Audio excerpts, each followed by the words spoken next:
The war in Sudan blew out on 15th of April 2023. Well, guys, I have two things I have to talk about. Number one is talking about the countries bordering Sudan. Number two is thanking Mr. President Kaka. But in fact, I have to start by number two and putting it number one because it deserves. I have to say we are so grateful to the transitional government of Chad, and on top of them, Mr. President Mohammed Kaka, for the great job. You absolutely did what real leaders do. You played a role that's very important. You did something amazing. You proved that we are your brothers and sisters. Mr. Kaka came running with his helicopter in a minute. He brought a lot of sheep, a lot of food and drink. He prepared everything for those who forced to leave and flee their houses and their countries, our brothers and sisters from Algeria. They're being killed brutally.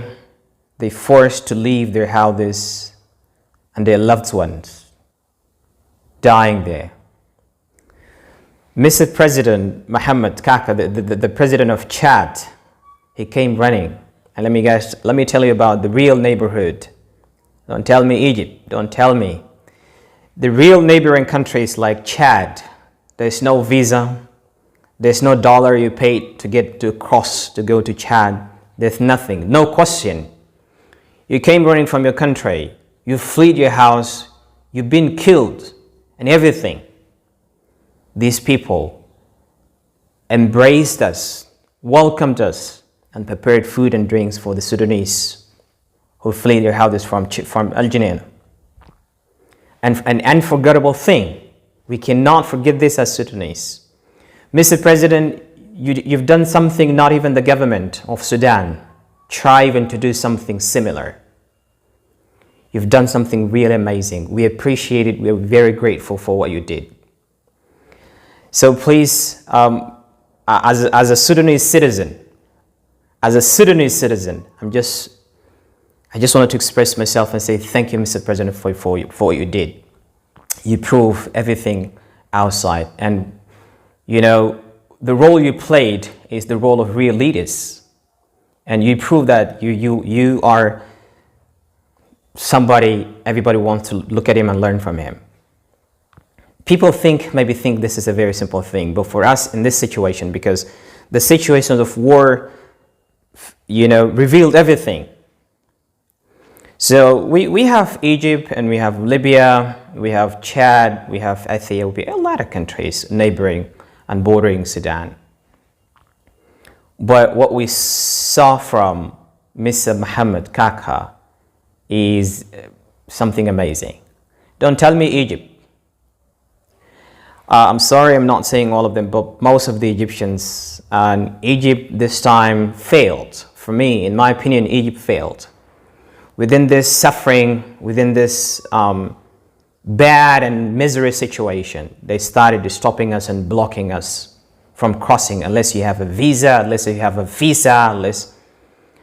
some people, they left their houses without even passports, with nothing, and you want to stop me from getting inside. And you're telling me, Egyptians, they kept saying they are brothers and sisters the whole time. They're telling us we are one. What kind of one?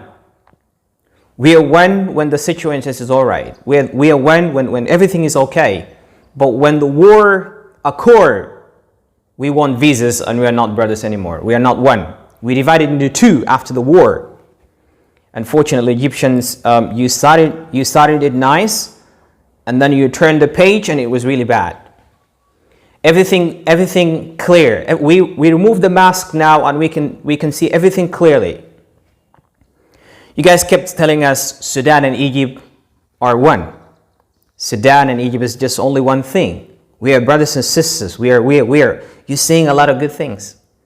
But when the bad situations happens, when the situations that what we need to be brothers came, you guys started putting us and blocking us from getting inside Egypt. You know, under the excuses of the security of the country and a lot of things. In fact, you're showing everybody like we have some answers and you need to fill them, and then you get inside Egypt. But the truth is not that easy one. A lot of Sudanese turn back into the war instead of going to Egypt because you guys block them. Well, I don't want to go deeper, but as Sudanese, we realize, and Egyptians, please stop saying nice words. Stop saying we nice words, please. This is the time where we need Egypt to remove everything called visa and visa. Look at Chad. Chad asked nobody, no visa, nothing, everything is all right. You just get inside. And Mr. President Mohammed Kaka did the great thing. He proved he is the real neighboring president. This is really nice. We do thank you again, Mr. President. You guys have to think about this one, have to wake up and start looking at everything and see the truth. The war taught us a lesson. And we started as Sudanese seeing the truth. You know, we learned in Sudan, we realized that the government and the politicians and leaders, we realize that we have no leaders, we have no politicians, real politicians, a lot of them, but not real. Real politicians, real leaders, real everything, and not even real brothers and sisters. In Sudan, when the war occurred, we started even checking out our brothers and sisters who used to call us, you are my brother and you are my sister before the war. Now, the truth is, everything is clear. You can see everything. This war, we learned a lot of things. And yeah, it's really bad, but we learned good things from this war. A lot of people, they can't call you a brother and sister after this. A lot of people who were sticking in you. And then when the war occurred, they just disappeared. Anyway, this is not the thing, but in Sudan, as Sudanese, everybody has a mind. We saw the truth. Everything is out. We saw who wants to build the country, who want to destroy the country, who think about the chair, not the Sudanese, who is the real politician, who is the real... Everything now is clear. Who is honest, who is not honest, who's... Man. Anyway, I have to cut this short because I have to talk about this more, but what if I open a point and find that there's another one need to be talked about? Well, anyway, thank you guys for watching and God bless everybody.